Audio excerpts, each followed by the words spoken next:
Hello, everyone. Thank you for letting me spend just a little bit of time with you today. It is greatly appreciated. Before I get too far in and forget, the books are available at authorjerrymitchell.com, or you can go to giveguide90.com and follow the links from there. Also, just a friendly reminder to make sure that you click all the clicky things, do all the, push all the buttons. You know the deal, right? Oh, me. It's been a fun day here. But that's neither here nor there. We live in a time, and you hear that often. Boy, do we live in a time. Sometimes people say, oh, we're here for such a time as this. And there's other things that people say that kind of go along with that. But we live in a time where we have the ability to communicate with people from all over the world.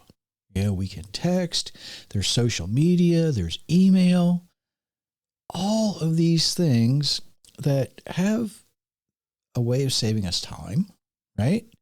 But there is a cost that comes with that technology as well. And one of the costs that is most disheartening is we're losing the skills that help us really listen to each other. Not just hear what somebody's saying, but really listen. Before I get where I want to go with this thought, I got to say, I use technology to communicate with a lot of people. And sometimes it's great. Sometimes it's absolutely great. I can send or receive short messages, give necessary information. I need the address we're going to meet at, right? I can conduct business. Are you sure this is what you want to do? That kind of thing. I can check in. It's hot today. Are you okay? That kind of stuff. I don't do it often enough or as often as I should, but I do every so often. There is a little problem, though. Sometimes I get a little confused with texting because people will send me something and it's shorthand. Texting shorthand. And I don't keep up with it. I really don't keep up with it at all. You know what I'm talking about. LOL, right? Laugh out loud. All in capital letters, usually. Got one the other day I wasn't quite sure of, though. And it comes from someone who, let's just say, English isn't their first language, okay? At the end of this particular text was capital N, capital M, capital O, okay? I had no idea what it meant. Apparently, it's something fairly new. I kind of looked it up, and I'm like, not my opinion. Of course it's their opinion. It didn't make sense. So I texted them back, okay, not quite sure what, NMO means. And they texted me back and said, oh, in my opinion. I said, huh? This went on for a few texts. And the person said, well, IMO means something completely different where I'm from. So then there's that issue with communication as well, right? So is it any real wonder people are having a hard time understanding when we're trying to communicate? But, miscommunication in text is not what I want to focus on, right? I want to focus on how we are actually losing the skill to really listen to what the other person is saying. Now, some older people, and I put myself in that category now, because I'm old enough to know, or remember, I should say, when the telephone, well, in our house, it hung on the wall, and there was a short cord, so you were kind of, if you were on the phone, you were tethered to that section of the wall. You had about 4 feet where you could walk. The phone cord was about 2 feet long. So you had about 4 feet where you could kind of not do anything else. You had to stand there and pay attention. You had to listen to what the other person was actually saying. And you learn to listen not just to what they're saying, but the way they're saying it, the nuances in their voice. You get to pick up things. You get to pick up things. It's like having somebody right there in front of you. And we don't do that as often as we should anymore. Now, I don't think that the people who developed the technology for text ever thought that it would eventually begin to interfere with the way we communicate. It's like, this is great. We can send short messages. Yeah, you can. But those short messages are replacing that spoken communication. And the result is we don't understand each other as well as we used to.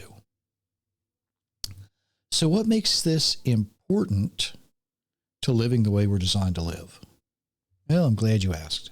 Let's look at Isaiah chapter 6, beginning in verse 8, where he is recorded as saying, "Then I heard the voice of the Lord saying, 'Whom shall I send?'" Let me stop here for a second. Hopefully you're familiar with this. There was a song that went with this. It's like, "Here I am, Lord," right? That was a song. Let me continue. "Whom shall I send? Who will go for us?" And I said, "Here am I, send me. Here I am, send me." And he replied, "Go and tell this people, be ever hearing, but never perceiving. Make the hearts of this people calloused, deafen their ears, close their eyes, otherwise they might see with their eyes and hear with their ears, understand with their hearts, and turn and be healed." Then I asked, "Well, how long, O Lord?" And he replied, "Until the cities lie in ruins and without inhabitant, until the houses are left unoccupied and the land is desolate and ravaged, until the Lord has driven men far away and the land is utterly forsaken. And though a tenth remain in the land, it will be burned again, as the terebinth and oak leaves stump when felled. So the holy seed will be a stump in the land." Now, Isaiah was to deliver the message so the people would actually hear this. They're going to listen carefully to what he says, and they're going to repent. Well, some did, some didn't. Right? That's just the way it is. Well, let's look at Jeremiah 5:21. "Hear this, O foolish and senseless people." Can you imagine having a prophet who was basically the preachers of their time, right? "Hear this, O foolish and senseless people. You have eyes, but you do not see. You have ears, but you do not hear." Right? Imagine for a second, if you will, if you go to a church or to a synagogue, having someone stand up and say, "You need to listen, you foolish people. You have eyes, but you don't see, and you have ears, but you don't hear." Listen to Ezekiel 12:2. "Son of man, you are living in a rebellious house. They have eyes to see, but do not see, and ears to hear, but do not hear, for they are a rebellious house." Now, what he's telling Ezekiel here is, you live in a place where the people don't want to see. They don't want to hear. They want to do things their own way. And then there's Mark 18, "Having eyes, do you not see? Having ears, do you not hear? Do you not remember?" And back to Isaiah, "Bring out a people who have eyes but are blind, who have ears but are deaf." See, over and over and over again, we're giving the warning about hearing,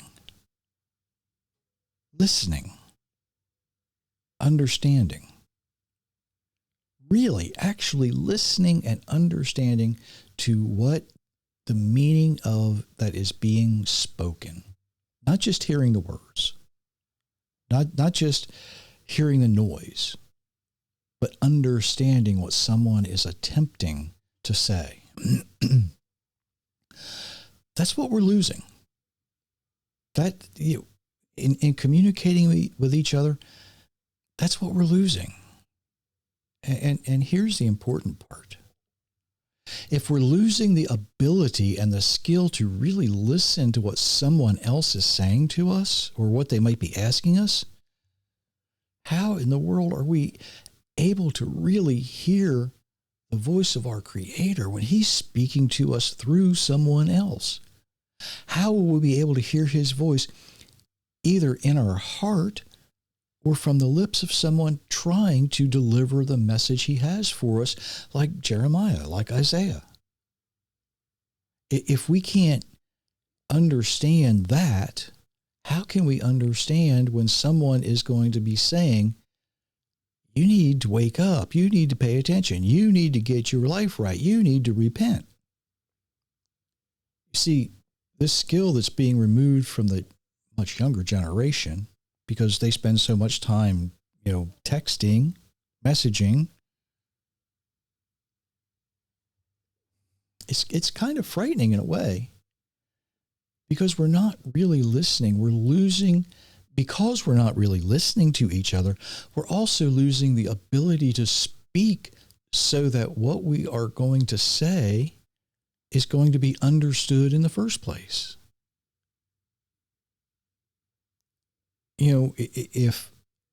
If I can't speak so that you can understand what I'm saying, it does you no good to listen, right? Now, years ago, the Hubble telescope was being built by people in different countries. One country would build one part, another country would build another part. The U.S. builders, the builders in the United States, I should say, were using one unit of measure.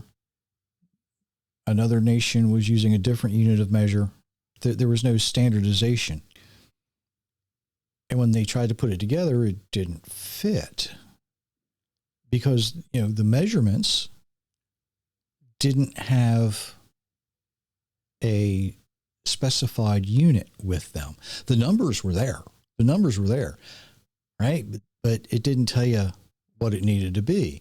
Now, if somebody hands you a measurement for something, it could be a piece of paper, and all you have is 2.5 by 2.5, and you cut it out 2.5 inches by 2.5 inches. Well, it's going to be way out of whack, I guess is a good way to say that. It's not going to fit if what they intended was 2.5 centimeters. Maybe it's something a little bigger, right? Maybe, whatever the thing you're measuring is, that's 2.5, the person needs it in kilometers, you're measuring in miles. Or worse, 2.5 miles per hour is what you're supposed to be walking after this surgery on this treadmill. And you look at it and say, well, I can walk 2.5 kilometers per hour. You see the difference? We need the understanding. We need the units. We need that complete communicative package. I think that's a new phrase now. But without that, without being able to communicate understandably, without being able to listen and understand what's being conveyed to us, we're lost. So the question becomes, when our Creator is speaking, will you understand what He actually is saying? Or are you just going to hear what you want to hear and do what you want to do anyway? Or are you going to be like Ezekiel and I don't care what he says. I'll just do things my own way and hope for the best. That is something to think about until next time. And by the way, need to let you know there won't be a podcast on Thursday or a video, either one. I'm taking a few days off, so not to worry. I'll be back next week. Some of you are going, oh, yay. Some of you are going, oh, really? I get it. But I'm taking a few days off to rest and relax, and I will be back next week.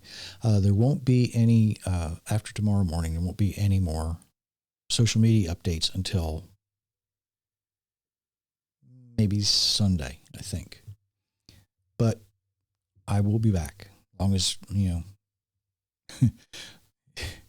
good Lord willing, the creeks don't rise, as we used to say. So until next time, get down here and click the right button here in a second. Until next time, I do wish you many, many blessings, everyone.